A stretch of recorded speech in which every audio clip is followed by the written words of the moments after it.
so good to see you, bro. Thank you, man. It's so good to see you, bro. Thank you for the hospitality, man. You guys have been so awesome every time we've been hanging. Oh, man. You already know, bro. Family. Y'all take care of me, so I got to take care of y'all when y'all come on and hang out with us. Heck yeah. Dude, a lot has changed since Vegas. When I ran into you randomly one night. Yeah, randomly. Which was so cool, and you guys took care of us like crazy, even then on the fly. Yeah. So, like you said, family, man. Family, for sure. You've been playing SJC for a bit now, and Yeah. a lot has changed since literally just last year. Man, it's I can't tell you like how much has changed. The trajectory that we're going on now, it's been great since I ran into you randomly in Vegas last year because you was doing the festival. Yeah. And you saw Pat and everything. So, but dude, it's really been good, bro. Just knocking out this last tour, part one, this last leg of the part one tour, and getting ready to do part two next year. So we're excited for that, gearing up for that right now, and everything is just up from here. Yeah, man, it's so crazy. What's changed in your world beside that? Like, you haven't been home, it seems like. I'm sure there's been a lot of differences for you over the last year, just travel alone. What are some of the big ones for you? Bro. Just literally just that, being gone away from home for so long. I think that's been the biggest life adjustment. We've had no time really being at home, and then the time that we are home, it's small, but we're doing this in passion and everything else like that, and it's good right now. So we're not complaining. We're just on the ground right now, enjoying the wave, riding the wave. Dude, amazing. Take me back to the beginning when you started playing drums. How old were you? Why did you want to play the drums? Oh, man. And did you ever imagine you'd be riding this wave like this right now? Dude, so I come from a musical family. Been around music literally since I came out the womb, but I just gravitated to drums about 1 or 2 years old, like right when I was able to like grip sticks and things of that nature. Like that was what I wanted to gravitate to. Played in church and things of that nature, and always just had a dream to be on the stage, but I never thought that it would it would come true like this, you know what I mean? Like playing locally, at church and things of that nature has always been cool, but man, just being able to do this on this level has just been, incredibly and crazy. Like, I've always had the dream to play drums. Never really wanted to do anything else but play drums. So, I mean, it's just crazy how, God, the universe works that out, and you know what I mean? So, it's really been crazy. It's really been great. Like, literally since I've came out of high school, just been playing music, and it's just been wonderful. So, playing drums, I really just gravitated to that all my life, and that's just where I'm at with it. Cool. Did you do anything in high school? Marching band, jazz band, or anything like that? Did all the regular marching band, jazz bands, wind ensembles, you know what I mean? Doing the cabernets and stuff like that. Yeah. Or cabarets, I'm sorry. Yeah. So, did all the typical high school marching and stuff like that. Cool. I love drum corps. Yeah, you sure. shred too, man. It's so cool watching you play and seeing this wave as you kind of described it, like happening when you were a kid and playing drums. What motivated you to practice? Because this doesn't just happen. Like you were primed and ready to get this gig and help take it to that next level. And with Teddy, he's playing so many different diverse styles of music. Like, what do you feel like prepped you to get to this point to be able to sit in that seat that you're in? Oh man, really just passion, bro. Like, nobody ever had to force me to sit on drums. Nobody ever had to force me to practice. That was actually like my punishment growing up as a kid. Like, if, when I got in trouble, I didn't get really whooped like that. I got more so you can't play drums. So that was my reprimanding, you know what I mean? So just always playing drums, just being in church, being around my musical family, things of that nature. It just always influenced me to like just want to be able to play with them, you know what I mean? And then that turned into a hunger of like wanting to play locally, and then that turned into a hunger of wanting to play like, nationally and then internationally. So really I just always had a passion. I never really saw myself wanting to do anything else. I just always wanted to play drums, and that's how it just turned into, me putting so much hours into the craft. Nobody had to force me to it. You were loyal to that craft for sure. Absolutely. Man. Goodness. How did you guys meet? Oh man, so this camp has been together for quite some time. Really solid friendship outside of Teddy Swims and Free Freely. This camp, they go back in friendship well over 12, 15 years. And I've known JJ, our musical director. I've known him for about 7, 8 years now. And he called me in on a whim, on a hope and a prayer, to come and fill in the emergency situation. it just worked out that I was able to do so. And ever since then, we just been locked in, and you Wow. know, these guys have received me like family, and I've definitely became family to them, and Amazing. it's been crazy. It's been a while. What did that feel like? Because again, the music style of what you guys are playing, I mean, it's Yeah. complex. There's a lot of changes and there's a lot that you have to remember. Oh yeah. What was that like Dude, it to was play that first gig? Bro, it was a lot, man. I didn't have a rehearsal. I didn't have, nothing like that. Like, JJ called me, I want to say like 9 days before we were supposed to fly to Europe. And was like, bro, I need you. Like, don't worry about, all the, extras. Learn what you can. Learn as much as you can. We'll run everything during sound check. So my first time running the show with the guys was actually in sound check overseas on a 6-week run. So, like, you talk about being thrown in the fire, Yeah. but that really comes though from the church background too.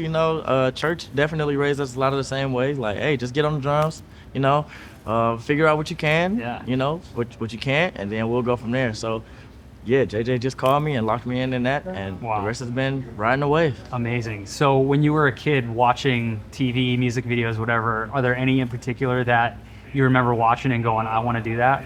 Yeah, man. Honestly, crazy enough, I saw a lot of music growing up, but there's two things that stand out to me even more so. I saw an MTV video one time of Weezer, Beverly Hills, and the drummer was on the drums, of course, and everything, like singing Beverly Hills. That's Yeah. where I want to be. And like, real talk, like that, it's corny, like it's really corny.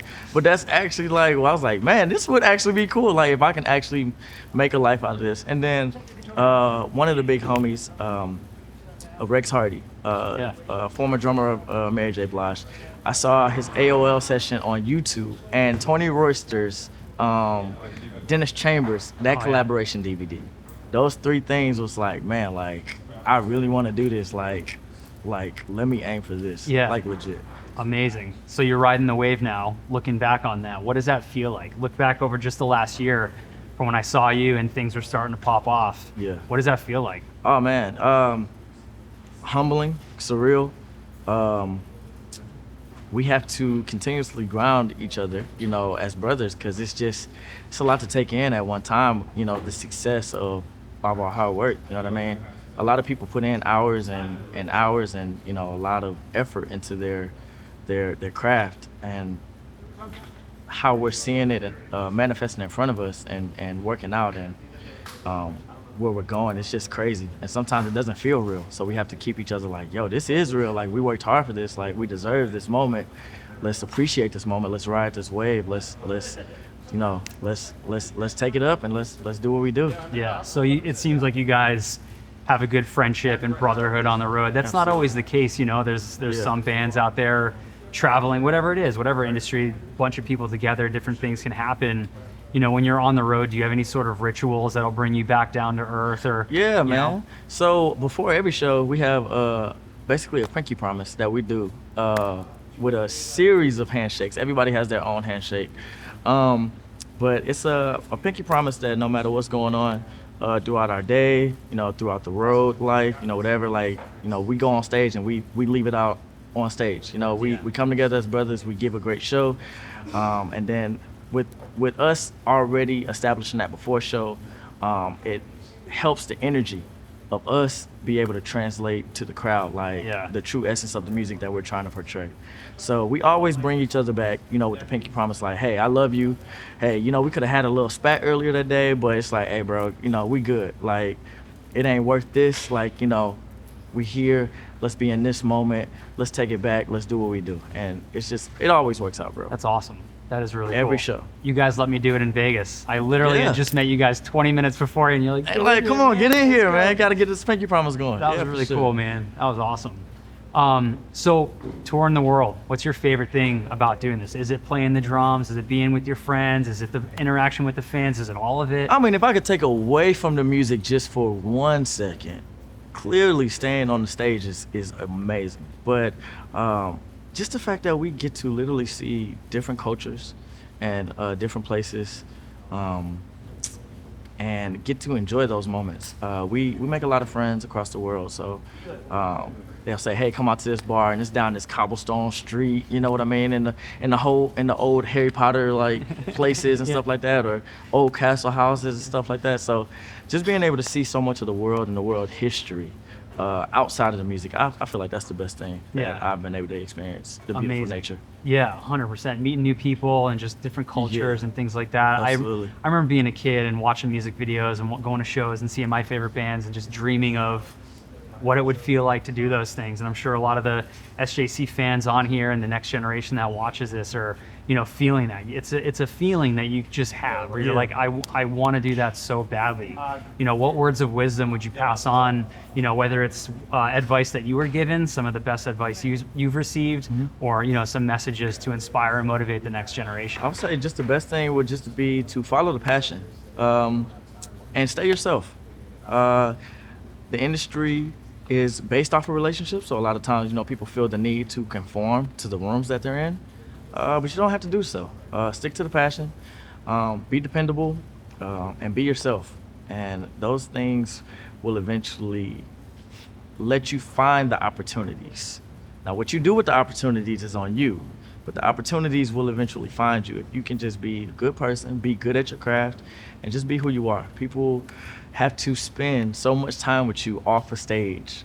Doesn't matter how good you are if they can't relate to you and be a friend to you the other 23 hours of the day that you're not on stage.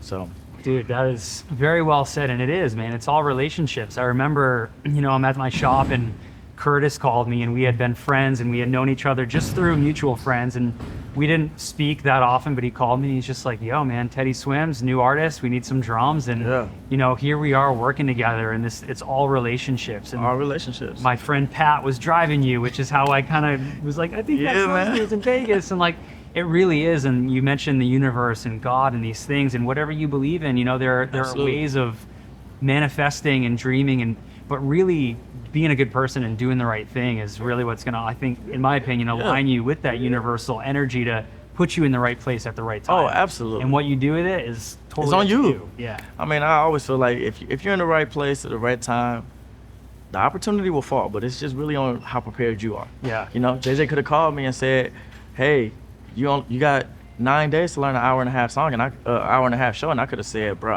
I can't do that." But I had to take the moment, prepare myself the right way. Yeah. You know what I mean? Yeah. So opportunities will come. But if you're a good person, dependable, and stay true to yourself, those things will take you very far in the industry. Much further than playing drums or playing your instrument. Yeah, totally. Any stumbles you'd be open to sharing? Stumbles on the road, things that you're like, wow, I flubbed this up. How do you come back from that? Because as musicians and creatives, there's a component of being hard on yourself. Like I strive for perfection, although I know that's never going to be realistic, but I put a lot of pressure on myself to do certain things, to whether it's one up what I just did or whatever. And as a creative, do you experience anything like that? And have you stumbled and had to kind of correct? Absolutely. Short-term stumbles and, long-term. Stumbles are all a part of the process, a part of the journey. Like, in no form or fashion can you succeed without having a few failures. And if you do you really appreciate the success that you have? I think that's why we all appreciate where we're at so much. We failed a little bit in the music industry. We've had to work retail jobs. We've had to go to school. You know what I mean? It didn't just come, overnight. The journey has been hard. So I feel like if you don't fail a little bit, if you don't learn some of the tough lessons, it kind of makes it hard to really enjoy the success or even get to the next level of success. Yeah. So definitely had stumbles, but what I do personally to just move past that is just remember, one, I'm human. Two, just try to ground myself again. I try not to let that one mistake in the song define me. I try not to let that one miscalculation define me, or the decision in whole. So just, remember that I'm human, ground myself again, and then move forward. If it's a show mistake, most times than not, the crowd doesn't even really understand it's a mistake.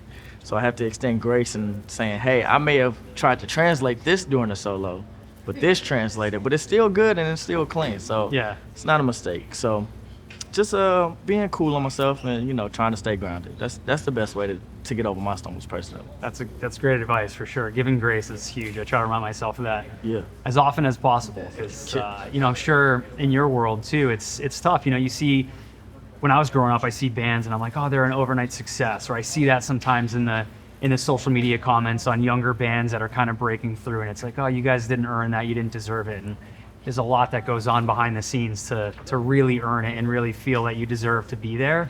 And so those stumbles, like you mentioned, those failures are really sometimes wake-up calls of like, all right, let's course correct or whatever it may be, but they are, at the end of the day, a necessity. Absolutely. Because, I think about just our journey. I know I'm the baby of the band in a sense, but these guys YouTube covers, in the basement of a 5-bedroom house that they turned into 11 bedrooms because they were so driven to, make this happen, make this a dream, make this real.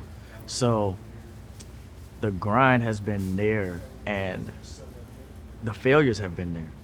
Like in the grind, going through the mud to get to the mountaintop, it happens. But you just gotta keep walking, keep your pace, and keep the passion. 100%. That's really what it is. Like 100%. I think people underestimate truly how important passion is in this, because it's not always glitz and glamour. In any aspect of this industry.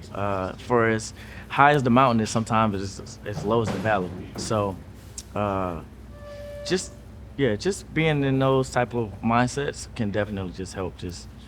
Just know that you're gonna fail a little bit, but that's expected. 100%. Especially when you're pushing the boundaries too, right? Like, again, as creatives, musicians, and in my world too, in the manufacturing space with drums and some of the creative stuff I'm trying to do outside the box, sometimes it hasn't been done before. So, how do you get beyond second guessing yourself to be like, I think this is a cool drum part, or to collectively, I think this is cool, but it's never really been done. So how are people going to receive it?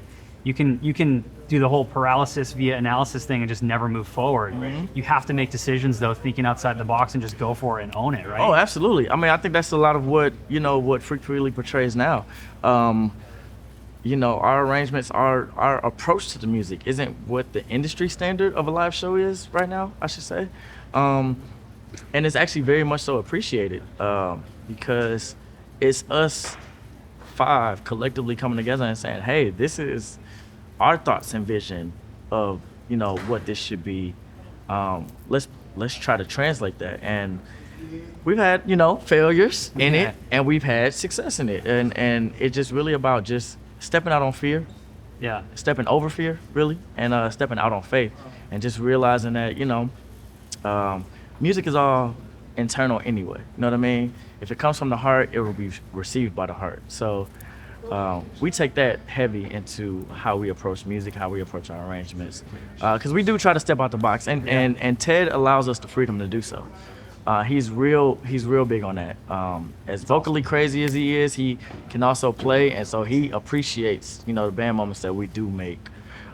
So that just makes it a little easier too. And if it's gas, he'll tell us. If it's whack, he'll tell us. You know what I mean? So those type of situations, we just hold each other accountable musically, and it always it works. It works. It's a very good checks and balances. Like JJ's the MD and he oversees clearly, but he allows us all to have a little freedom in it, and so that really helps the synergy and the energy of how we put together shows and put together the big time. Dude, I love it. The accountability is so huge, and so many little pieces of great advice you're giving for anybody listening, and I feel like it translates to any industry. If you're trying to go get a job out of college or whatever, this is all relatable to that. It's real life stuff. In real life. We're actually here doing this stuff, and like you're working with a bunch of people and you're living in tight quarters and you're traveling and you're tired, but you're also super excited because you're seeing a new place for the first time or the 5th time and it's your favorite spot, whatever, exactly.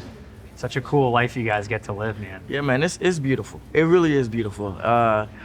Not too many people in the entire world can say that they're doing what they love to do and making money off of it. So us in this industry, we're very privileged and very blessed that, you know, we get to make drums and sell drums and be around all these artists and be on stage and to share this good energy and good musical space with all these people. Like, that's truly a blessing that we get to do that. So very appreciative of just every moment and every stage. And if it stopped right now, I would be happy with everything we did, like, genuinely.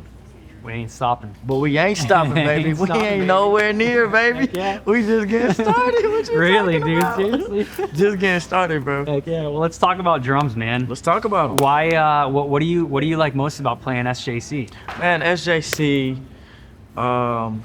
man, you guys have shown so much love and care into the drums. I can tell that they're just not mass, manufactured. When you guys first shipped the drums off to me, how they came sounding out the box was amazing. We didn't have that much time to do prep on it before we actually even took it out. So we ran rehearsals stock, and everybody was super happy with what came out. SJC is just beautifully made, beautifully sound. They're powerhouses, like whether the system is on or not, like you feel that kick, that snare hits you in the face. So, man, I've just completely fallen in love with you guys. And then, you guys are just quickly accessible, man. If I need anything, I can just hit your line, Mike, and family first, and we just make it happen. So I'm just in love with the drums, man. They're just so beautiful. I mean, gosh, look at them joints. Yeah, your kit's so sick, dude. It's so beautiful, bro. That design is so clean. That oyster pearl with the orange inlay is just crazy. Yeah, dude. it's so sick. Oh, it's so beautiful. But SJC, man, it's just great drums, great family, great support, and I'm just super appreciative, man, of what you guys allow me to be able to give everybody on a night-by-night basis, for sure. So cool. Well, we appreciate you being in the family, man. It's been awesome working with Absolutely. you. It's And been great. we got some cool stuff we're gonna talk about. We definitely do. You want to go up on, give us a quick rig rundown of your man. kit and show us what you're rocking? Yeah, We kinda man. Talk some ideas of your new one. Absolutely, All right, baby. cool. Awesome.